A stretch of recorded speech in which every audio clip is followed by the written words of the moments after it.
VD. Satheesan മന്ത്രിസഭ അധികാരമേറ്റ് 3 ദിവസം കൊണ്ട് തന്നെ റെക്കോർഡുകളൊക്കെ പലതും തിരുത്തി കുറിച്ചു കഴിഞ്ഞു. 48 മണിക്കൂർ കഴിഞ്ഞിട്ടും മന്ത്രിമാർക്ക് വകുപ്പായില്ല. വകുപ്പില്ലാ മന്ത്രിമാർ നമ്മുടെ മന്ത്രിസഭാ യോഗത്തിൽ പങ്കെടുത്തു. ആ വകുപ്പില്ലാ മന്ത്രിമാരാണ് തീരുമാനങ്ങൾ എടുത്തുകൊണ്ടിരിക്കുന്നത്. ഗവർണറുടെ നോട്ടിഫിക്കേഷൻ ഈ വീഡിയോ ഇപ്പോൾ റെക്കോർഡ് ചെയ്യുന്ന നിമിഷം വരെയും വന്നിട്ടില്ല.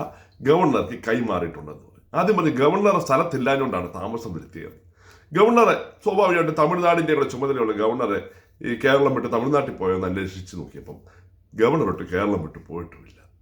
അങ്ങനെ ഫിഷറീസ് വകുപ്പ്, അതായത് ക്രിസ്ത്യാനി മന്ത്രിയാകണോ അതോ മുസ്ലിം മന്ത്രിയാകണോ എന്ന ചർച്ചയിലാണ് ഇത് ഇത്രയും നേരവും തള്ളി നീക്കിയത് എന്നാണ് അറിയാൻ കഴിയുന്നത്. അതുപോലെ വിദ്യാഭ്യാസ വകുപ്പ് മുസ്ലിം ലീഗിന് കൊടുക്കരുത് എന്ന് പല കോണിൽ നിന്നും ആക്ഷേപങ്ങളുണ്ട്. അത് ക്രിസ്തീയ സഭകളിൽ തന്നെ പലരും പറഞ്ഞിട്ടുണ്ട്. NSS പറഞ്ഞിരുന്നു. അതുപോലെ തന്നെ ആദ്യം ഇത് ആവശ്യപ്പെട്ടത് BJPയുടെ അവരുടെ പാർലമെന്ററി പാർട്ടി ലീഡറായ V. മുരളീധരൻ ആവശ്യപ്പെട്ടിരുന്നു. അപ്പോൾ വിദ്യാഭ്യാസ വകുപ്പ് മുറിച്ചു കയറി 2 മന്ത്രിമാരാണല്ലോ കുറച്ചു നാളായിട്ട്. അതിൽ ഒരു മന്ത്രിയെ കോൺഗ്രസ് സൂക്ഷിക്കാം, ഒരു മന്ത്രി മുസ്ലിം ലീഗ് സൂക്ഷിക്കട്ടെ എന്ന രീതിയിലേക്ക് തീരുമാനമെത്തിക്കാനും ഒക്കെയാണ് സമയമെടുത്തത് എന്നാണ് ഇപ്പോൾ അറിയാൻ കഴിയുന്നത്. അപ്പോൾ കേരളത്തിലെ ഭൂരിപക്ഷ സമുദായ അംഗങ്ങൾക്ക് ഈ ചർച്ചകളിലൊന്നും ഒരു കാര്യവുമില്ല. ഞങ്ങൾ മുസ്ലിങ്ങളും ക്രിസ്ത്യാനികളും തമ്മിൽ വീതിച്ചെടുക്കുകയാണ്. ബാക്കി എന്തെങ്കിലുമൊക്കെ ഉണ്ടെങ്കിൽ ഞങ്ങൾ നിങ്ങൾക്ക് തരാം എന്ന സന്ദേശം വീഡിയോ അന്ന് കൊടുത്തു കഴിഞ്ഞിരിക്കുകയാണ്. ഇന്ത്യയിലെ ചരിത്രത്തിൽ ആദ്യമായിട്ട് വേറൊരു സംഭവം നടന്നു. മന്ത്രിമാർക്ക് വകുപ്പായില്ല, പക്ഷേ മന്ത്രിമാർക്ക് കിടപ്പാടം കൊടുത്തു. ആദ്യം തന്നെ ഈ മന്ത്രിമാർ എൻ്റെ വകുപ്പ് ഏതാ എന്ന് അന്വേഷിച്ചല്ല പോയത്. ഞങ്ങളുടെ കിടപ്പാടം ഏതാണ്, നല്ല കിടപ്പാടം കിട്ടുമോ എന്ന് നോക്കിയാണ് മന്ത്രിമാർ നടക്കുകയും ഒരേ കിടപ്പാടത്തിന് 4 പേര് ആവശ്യപ്പെടുകയും ബഹളം ഉണ്ടാവുകയും അവസാനം മന്ത്രിമാർക്ക് കിടപ്പാടം ആദ്യത്തെ ദിവസം തന്നെ എല്ലാവർക്കും അനുവദിച്ചു കൊടുത്തു. പക്ഷേ വകുപ്പ് കൊടുത്തില്ല. സ്വതന്ത്ര ഇന്ത്യയുടെ ചരിത്രത്തിൽ ഒരു സംസ്ഥാനത്തും ഇങ്ങനെ കണ്ടു കാണത്തില്ല. മന്ത്രിമാർക്ക് ആദ്യം കൊടുക്കുന്നത് വകുപ്പാണ്.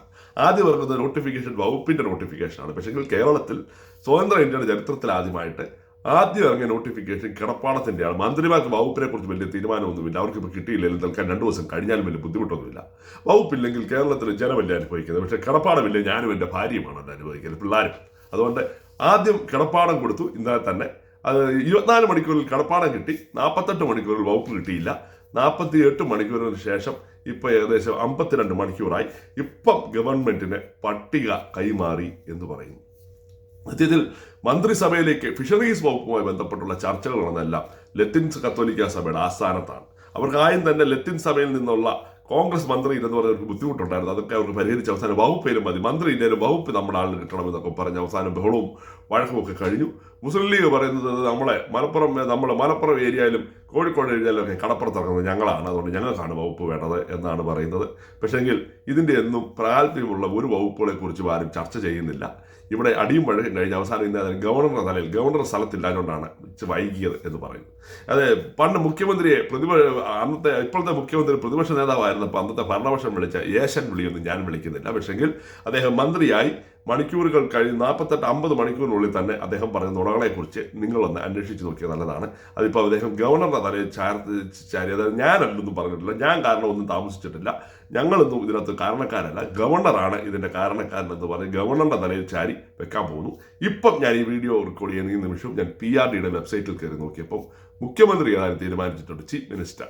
ബാക്കിയുള്ളതെല്ലാം ബ്ലാങ്ക് ആണ്. സർക്കാർ സൈറ്റ് PRDയുടെ സൈറ്റിലെ കാര്യമാണ് പറയുന്നത്.